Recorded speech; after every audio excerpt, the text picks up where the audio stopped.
दिल के हो गए चानी चानी,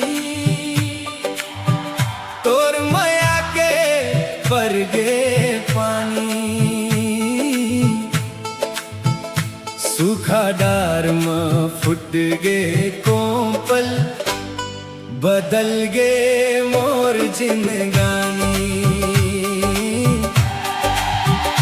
दिल के हो गए चानी चानी, तोर हंसी मोर निशानी।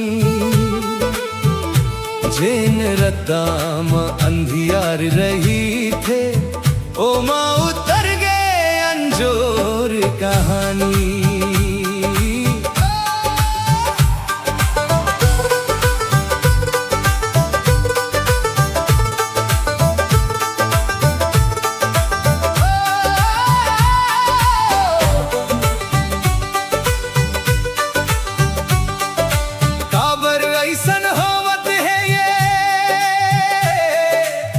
हर खुदले पूछत रही थे, सादा गोठ के दुआ खर घलो। दिन भर कान में गूंजत रही थे, काम काज में लगे रही थो। फिर सुरता टहर भाग जाते, जिन बेरा तोर नाव सुनथो, चेहरा अपने आप हंस जाते। रोज के जैसन दिन चढ़ते, फिर कुछ अलग लग जाते।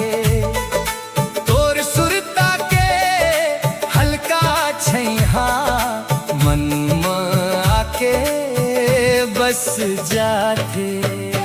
दिल के हो गए जानी जानी, तोर माया के पर गे पानी। सूखा डार में फुट गे कोंपल, बदल गे मोर जिंदगानी।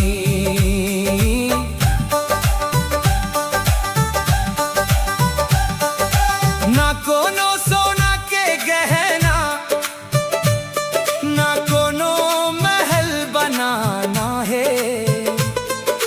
तोर संग मधु घड़ी बैठना, यही मोर खजाना है। भीड़ भरे दुनिया भीतर, अपन कस कोनो मिलते नहीं।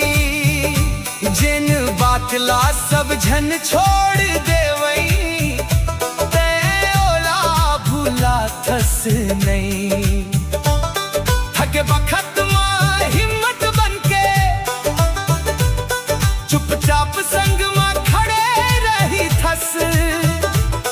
दुनिया जेन बात नहीं समझ आई, ओला बिना कहे समझ ले थस।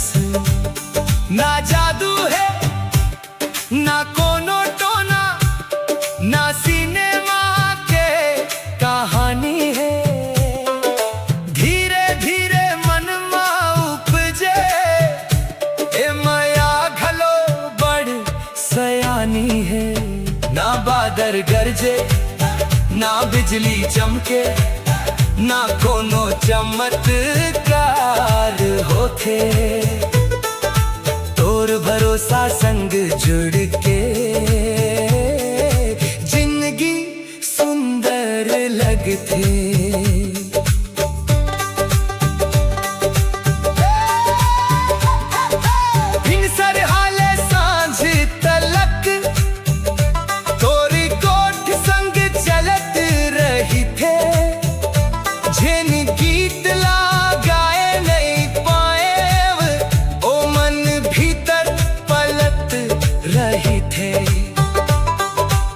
वक्त बदले मौसम बदले नहीं बदलना चाहिए। तोर हाथ में मोर हाथ रहे औ का चाही सादा जिंदगी के कोरा पन्ना। तोर नावले भर जाते मन के सुनना कोठा भीतर नवा अंजोर उतर जाते। दिल के होगे चानी चानी तोर माया के पर गे पानी। सूखा डार में फुट गे कोपल बदल गे मोर जिंदगानी। दिल के होगे चानी चानी तोर हंसी मोर निशानी। जिन रद्दा में अंधियार रही थे ओ माँ उतर गए अंजोर कहानी। दिल के होगे चानी चानी तोर माया के पर गे पानी। जिंदगी भर गूंजत रही थे ओ माँ उतर के अंजोर कहानी। दिल के होगे चानी चानी तोर माया के पर गे पानी।